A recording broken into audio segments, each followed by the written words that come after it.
Mi nombre es Clara. Nací en el año 1897, en un pequeño pueblo al norte del estado de Nueva York, en una familia profundamente católica. Mis recuerdos más tempranos están bañados de incienso, velas encendidas y estampitas de santos. Había rosarios colgando de las puertas, imágenes de San José en las paredes y una enorme estatua del Sagrado Corazón de Jesús que vigilaba la sala, pero algo siempre me llamó la atención. En una casa tan llena de fe no teníamos una Biblia. Mi madre repetía oraciones memorizadas y mi padre jamás cuestionaba al párroco. Nuestra fe se sentía como un idioma antiguo que todos recitaban, pero que nadie entendía del todo. Aprendí sobre el cielo, el infierno, los pecados mortales y la confesión, pero no sobre la gracia, el perdón genuino ni el amor transformador de Jesús. Nunca supe que Él podía vivir dentro de mí. Lo único que sabía era que debía obedecer, que debía ser buena, y que ser buena era sufrir sin quejarse. En toda mi niñez jamás me hablaron de un Jesús vivo y personal, de un Salvador que escucha, que perdona, que transforma. Jamás oí hablar del nuevo nacimiento. Nadie me dijo que, como dice Apocalipsis 3:20, Él estaba a la puerta, llamando, esperando que yo lo dejara entrar. Jesús era una figura lejana, colgada en una cruz. No un amigo, no un padre. Recé 1000 veces el rosario, pero nunca tuve una conversación con Él. Me arrodillé ante muchas imágenes, pero jamás sentí que alguien me respondiera. El párroco de nuestra iglesia tenía una influencia inmensa. Lo que decía era ley. Cuando me observó por primera vez ayudando en el altar, me miró con unos ojos que no olvidaré jamás. No era afecto, era algo más frío, como si ya me hubiera escogido para algo. Con el tiempo, las monjas comenzaron a hacerme preguntas directas. ¿Te gustaría dedicar tu vida a Dios?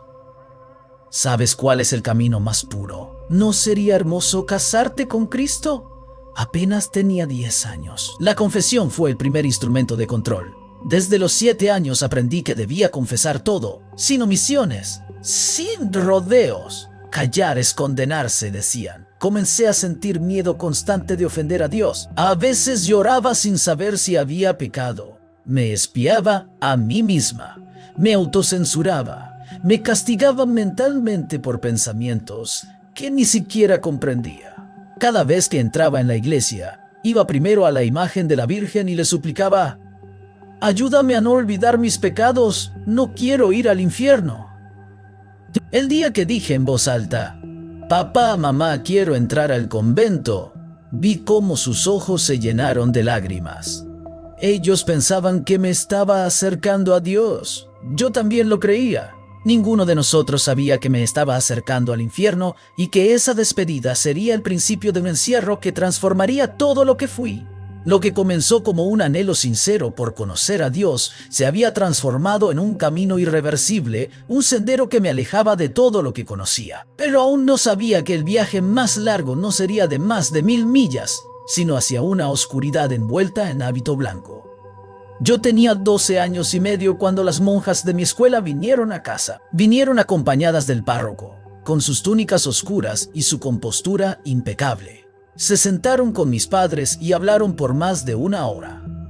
No me permitieron estar presente, pero lo que dijeron transformó el rumbo de mi vida. Salieron con rostros serenos. El párroco me miró y me dijo: tu alma tiene un destino divino, Clara. Esa noche les pedí permiso a mis padres para hablar. En mi familia, los niños no interrumpían a los adultos, mucho menos en reuniones religiosas, pero me dejaron hablar. Me temblaban las manos. Papá, mamá, quiero entrar al convento. Ellos rompieron en llanto, pero no eran lágrimas de tristeza. Lloraban de alegría, convencidos de que entregar una hija a la vida religiosa era entregar una ofrenda viva a Dios. Yo no sabía qué estaba diciendo a Dios. Ellos tampoco sabían que me estaban perdiendo. En cuestión de semanas, todo se puso en marcha. Las cartas entre el párroco y la madre superiora comenzaron a fluir. Se hablaba de fechas, requisitos, condiciones. aportes económicos como si mi alma fuera un expediente. Aprendí que no había conventos cercanos y que tendría que viajar más de 1000 millas al sur, a una institución dirigida por la misma orden religiosa. Un internado, un lugar de preparación. Los términos eran impersonales. Transición espiritual, desarraigo temporal, purificación del lazo familiar. Pero nadie me preparó emocionalmente. Nadie me explicó que ese viaje sería el fin de todo lo que conocía. Mi madre y yo hicimos los preparativos. Era como preparar una boda, solo que no había música ni celebración. Ella doblaba mis ropas y lloraba en silencio. Yo la observaba y aunque no entendía todo, sentía que estaba por ocurrir algo definitivo. Recuerdo el olor de la ropa recién lavada, el encaje cosido a mano, las medias blancas que ella planchó con tanto cuidado. Cada hilo era una despedida. La noche antes del viaje, me senté frente al altar familiar. Miré a los ojos de la Virgen y le dije: no me dejes sola. Viajamos 3 días. Mis padres venían conmigo. Cada estación era más lejana, más extraña, más ajena a mi mundo. El tren se movía como un río oscuro.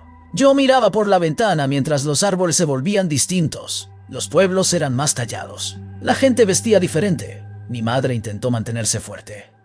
Mi padre, usualmente frío, no me soltó la mano. El último día del viaje se nos unió una monja vestida de negro. Ella sería mi escolta hasta el internado. Cuando mis padres me abrazaron por última vez, algo dentro de mí se rompió. Mi madre me susurró: es por Dios, hija, es por Dios. Yo quería creerlo. El lugar no se parecía a nada que yo hubiera imaginado. Muros altos, ventanas estrechas, un silencio que parecía tener peso. Al llegar me quitaron mi ropa. Me entregaron un uniforme gris sin forma. Me cortaron el cabello. No me explicaron por qué. Me asignaron un número. No me llamaban por mi nombre. Las otras niñas no hablaban, no reían. Parecían sombras. La rutina era rígida. Oraciones al amanecer, ayuno estricto, castigos por hablar sin permiso. Dormíamos en literas de hierro, bajo mantas ásperas. Y nadie, absolutamente nadie me sonrió. No sabía si me extrañaban. No sabía si estaban orgullosos o arrepentidos. Comencé a preguntarme si Dios realmente quería eso de mí. Pero cada vez que dudaba, recordaba las palabras del párroco: Dios prueba a sus elegidos con fuego. Entonces me callaba, me obligaba a seguir, a no pensar, a obedecer.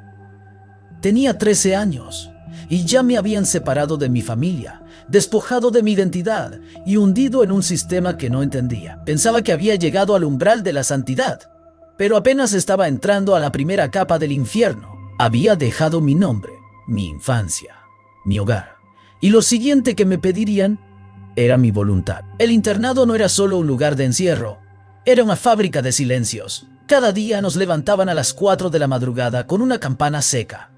La oración era lo primero, luego el trabajo físico, luego las lecciones, si es que podíamos llamarlas así. No estudiábamos ciencia ni historia. Solo leíamos pasajes seleccionados por las superioras, sin interpretación, sin contexto. Aprendimos a caminar sin hacer ruido, a no mirar a los ojos, a pedir permiso incluso para ir al baño. Nos entrenaban no para servir a Dios, sino para obedecer sin pensar. Un mes antes de cumplir los 14, la Madre Superiora me llamó a su oficina. Hermana Clara, ¿estás lista? ¿Lista para qué, reverenda madre? Para recibir el velo blanco, para casarte con Cristo. Yo no entendía del todo, pero lo dijeron con tanta solemnidad, tanta emoción, que me sentí elegida, como si mi sufrimiento estuviera a punto de tener sentido. Me explicaron que recibiría un anillo, un vestido de novia, una misa especial, un matrimonio espiritual. Nadie me preguntó si quería, solo me dijeron que debía. La Madre Superiora escribió a mi padre. Le pidió dinero para el vestido blanco. Pero no era un vestido cualquiera. Era la túnica de pureza, confeccionada por manos consagradas, con encaje francés, hilo bendecido, un rosario de plata incrustado. El costo fue exorbitante. Mi padre, sin sospechar nada, Lo pagó gustoso. Quería que su hija se convirtiera en esposa de Cristo, con dignidad. Pero lo que no sabía era que ese mismo vestido había sido usado por 3 novicias antes que yo. Era parte de un sistema, un fraude piadoso, repetido, escondido tras símbolos sagrados. La capilla estaba decorada con flores blancas. Las demás novicias nos miraban con envidia o resignación. Yo caminé hasta el altar mientras el sacerdote leía versículos. Me colocaron un anillo en la mano. Me hablaron de pureza, fidelidad, sacrificio. El vestido era hermoso, pero no me pertenecía. Y aunque parecía una boda, no había amor. Solo obediencia y una promesa de que ahora yo pertenecía al esposo invisible. Después de la ceremonia, ya no podía hablar con las nuevas novicias. Me separaron, me asignaron una celda propia, me dieron tareas distintas. Comencé a aprender los votos mayores: pobreza, castidad, obediencia. Pero el más cruel de todos era el silencio. No podías compartir tu angustia, no podías hablar de tus dudas, no podías llorar con nadie. Y si lo hacías, eras reprendida o enviada al cuarto de penitencia. Una noche, escuché a 2 monjas discutir en el claustro cerrado. Hablaban de otra novicia que había intentado escapar. La llamaban poseída. Decían que había sido enviada al convento del norte para reeducación. Fue la primera vez que supe que no todas permanecían por devoción, que algunas huían, que otras eran expulsadas y que muchas desaparecían. Ahí comenzó mi miedo, pero también mi despertar. La siguiente etapa de mi formación sería aún más estricta, más aislada, más peligrosa, porque ya no se trataba solo de rezar o servir. Ahora comenzaban a formarnos para ser instrumentos del sistema, del abuso, del encubrimiento. Pronto vería cosas que ninguna esposa debería ver, ni siquiera la esposa de Cristo. El velo negro no solo cubría mi cabeza, oscurecía mi alma. Era el símbolo de una obediencia ciega, de una entrega sin retorno. A los 15 años me dijeron que estaba lista para recibir el velo negro. Esta ceremonia marcaba mi compromiso perpetuo con la vida monástica. Las palabras del sacerdote resonaban en la capilla. Ahora eres esposa eterna de Cristo. Pero en mi interior, una voz susurraba dudas que no podía acallar. Con el velo negro vinieron nuevas responsabilidades. Me asignaron tareas administrativas y la supervisión de novicias. Observé cómo algunas eran castigadas por cuestionar órdenes o mostrar emociones. La obediencia se imponía por encima de todo, incluso de la compasión. Un día, mientras organizaba archivos, encontré documentos que revelaban transferencias de dinero y correspondencia con autoridades eclesiásticas. Descubrí que el convento recibía donaciones significativas, pero las condiciones en las que vivíamos eran precarias. La contradicción entre la riqueza oculta y nuestra pobreza era evidente. Hermana María, una novicia alegre y devota, desapareció sin explicación. Nos dijeron que había sido trasladada, pero sus pertenencias seguían en su celda.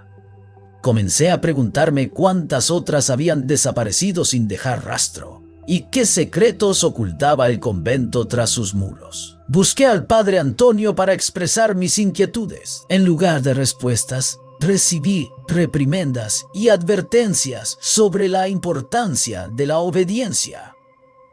Me di cuenta de que incluso aquellos en quienes confiaba estaban comprometidos con mantener el silencio y la sumisión. La acumulación de secretos, injusticias y desapariciones me llevó a una decisión. Debía escapar. Escapar del convento no era solo una decisión física, era romper con años de adoctrinamiento, enfrentar el miedo y descubrir que fuera de esos muros también había vida. Durante semanas planeé cada detalle. No tenía mapas, ni dinero, ni aliados, solo fe. Escuchaba los horarios de vigilancia, observaba los cambios de turno y comencé a esconder pan duro, una aguja y algunas monedas que encontraba limpiando. El miedo era constante, pero el miedo a quedarme era peor. Sabía que debía esperar el momento perfecto. La víspera de una festividad religiosa era ideal. La vigilancia era laxa. y las monjas estaban ocupadas con la decoración. La noche antes no dormí. Repasé mentalmente el camino hacia el ala de servicio donde, años antes, vi una puerta que daba al jardín trasero. Tal vez aún funcionaba. Esperé hasta las 2:00 de la madrugada. El convento dormía. Caminé en silencio, conteniendo el llanto. La puerta crujió al abrirse. Crucé el jardín, con los pies descalzos. Salté el muro usando una vieja banca como apoyo. Del otro lado no había ángeles, solo oscuridad y libertad. Las calles eran frías y extrañas. Fui rechazada por la primera mujer a la que pedí ayuda. Me gritó, «¡Apóstata!», y cerró la puerta. Descubrí que muchas personas fuera del convento también estaban atrapadas por el miedo y la reverencia ciega a la iglesia. No era libre aún. Después de días de vagar, entré a una pequeña iglesia evangélica. El pastor, un hombre llamado Esteban, me miró sin juzgarme. Le conté todo. Su esposa me ofreció ropa limpia, comida y algo nuevo. Por primera vez en años, alguien me llamó por mi nombre sin imponerme un título ni una doctrina. Me quedé con ellos varios meses. Aprendí sobre Jesús como nunca antes. No como un juez severo, sino como un salvador personal. Leí Apocalipsis 3:20 con otros ojos. Yo estoy a la puerta y llamo. Sentí que esa puerta ya la había abierto. La fuga fue solo el principio. Aún faltaban cicatrices por sanar, preguntas por responder y verdades que gritar. Hay verdades que arden cuando se pronuncian, que desmoronan estructuras, que liberan. El día que decidí hablar, no sabía que mi voz se convertiría en una amenaza. Viví con el pastor Esteban y su familia en una casa modesta. Dormía en una pequeña habitación junto al cuarto de costura. Ellos no sabían cuánto necesitaba ese tipo de amor. El amor que no se exige, no se compra, ni se condiciona. Comencé a leer las escrituras con ojos nuevos. Me dolía el alma, pero sentía que Dios no era ese juez inalcanzable que me enseñaron, sino alguien que lloró conmigo dentro de aquellas paredes. Tenía 19 años. No tenía documentos. No tenía apellido civil registrado. Para el Estado yo no existía. El hábito había sido mi identidad. Quitármelo fue como quitarme la piel. Tuve que aprender a hablar sin repetir oraciones prehechas, a pensar sin miedo, a mirar a los ojos. La libertad es aterradora cuando nunca la has vivido. Una noche, el pastor me pidió que contara mi historia. Temblaba. Lloré. Me quebré, pero hablé. Relaté la presión, los castigos, el aislamiento, las voces que me decían que el silencio era virtud. Al terminar, nadie se movía. Una mujer mayor se acercó y dijo: «Mi hermana también fue monja. Nunca volvió. Ahí supe que no estaba sola». Los rumores se esparcieron. Me dijeron que debía callar. Algunos miembros de la iglesia dejaron de asistir. Una noche, Esteban me mostró una carta. Dejen de darle voz a una mentirosa. No saben con quién se están metiendo. Sentí que el convento se extendía más allá de sus muros. El control seguía vivo en otras formas. Una pequeña emisora cristiana local me ofreció grabar mi testimonio. No sabía qué implicaría. Solo dije, sí, conté lo que vi, lo que viví, lo que otros no sobrevivieron. Aquella grabación circularía por años y sería usada para despertar a muchos. Las reacciones fueron intensas. Algunas personas me escribieron cartas de aliento, otras me enviaron amenazas, pero lo que más me marcó fue una mujer que viajó 200 millas para verme. Me abrazó y dijo: «Yo también estuve ahí. Gracias por hablar». Esa frase fue mi confirmación. Mi voz no era mía, era nuestra. La verdad no solo se dice, se escribe, se graba, se siembra en otros.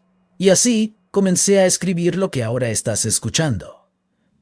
Un día entendí que si quería despertar a otros, debía escribirlo todo, sin adornos, sin temor. La tinta sería mi forma de seguir hablando cuando yo no pudiera.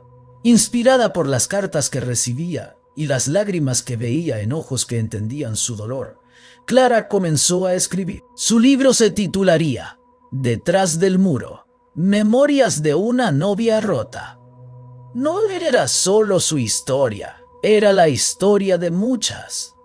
Escribir no fue fácil. Cada palabra era una herida reabierta.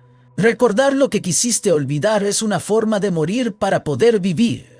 Revivió castigos, los gritos sordos, el olor del frío. Pero también escribió sobre el valor de una fe verdadera, una que sana, no encarcela. Recibió múltiples rechazos.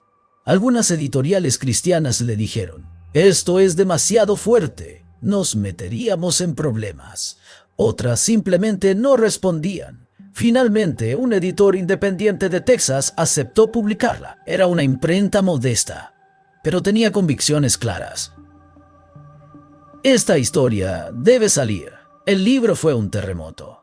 Se vendió de boca en boca. Iglesias comenzaron a pedir ejemplares, pero también llegaron amenazas más organizadas. Clara comenzó a recibir visitas de hombres en traje, religiosos y laicos, y una voz, una sola, comenzaba a resonar más fuerte que 1000 muros.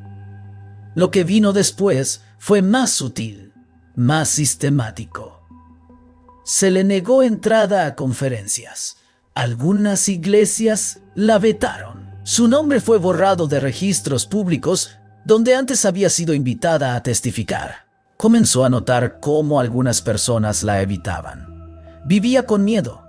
Cambió de ciudad 3 veces. Tuvo que vivir bajo nombre falso temporalmente. Pero no se cayó. Surgieron personas dispuestas a hablar. Una exnovicia llamada Ruth, un sacerdote arrepentido, un investigador cristiano que tenía archivos ocultos. Se unieron. Formaron un pequeño comité de denuncia y Clara grabó más cintas, esta vez con pruebas, nombres, lugares, fechas. Una cadena cristiana aceptó entrevistarla. Se emitió de noche. La audiencia fue enorme. Miles comenzaron a escribir, llamando, preguntando. Pero también hubo represalias más organizadas. Un día, su testimonio fue eliminado de los archivos públicos sin explicación. La guerra era real. No importa si me borran, la semilla ya está en tierra y está germinando. Un joven abogado cristiano se ofreció para revisar la legalidad de ciertas prácticas. Con pruebas de múltiples testimonios, Clara y su equipo comenzaron a construir un expediente. No para demandar, sino para exponer. El mensaje traspasó fronteras. Voces de México, Perú, Nigeria, Francia comenzaron a decir: aquí también sucede. Ya no era una historia local. Era una epidemia global de silencios eclesiásticos. Se intentó desacreditarla. Dijeron que había inventado todo, que estaba poseída. Publicaron panfletos para refutar su libro. Pero la verdad seguía creciendo. Con más seguridad, Clara tomó el escenario en una gran convención evangélica. Dijo: no hablo para destruir, hablo para sanar. El evangelio no necesita muros, necesita luz. Roma no caerá por mí, pero miles de corazones despertarán por lo que digo. Los años pasaron. Clara no dejó de hablar, ni de escribir. Fundó una organización de ayuda para mujeres salidas de conventos. Publicó 2 libros más. Pero más que todo, dejó una verdad en marcha. Gracias a ella, surgieron documentales, investigaciones, foros. Su nombre fue mencionado en universidades. Y lo más poderoso, mujeres que habían estado en silencio 30 años comenzaron a hablar. Nunca se hizo rica, ni famosa. Vivió en una cabaña humilde, pero tocó más almas de las que jamás imaginó. Si estás escuchando esto y alguna vez pensaste que Dios no ve tu dolor, escucha bien. Él estuvo contigo en el silencio. Él oyó tu llanto. Él guardó tu alma. Y aún puedes volver a Él. Esta fue la historia de Clara, pero también podría ser la tuya. ¿A ti te ha pasado algo similar? Cuéntanos en los comentarios.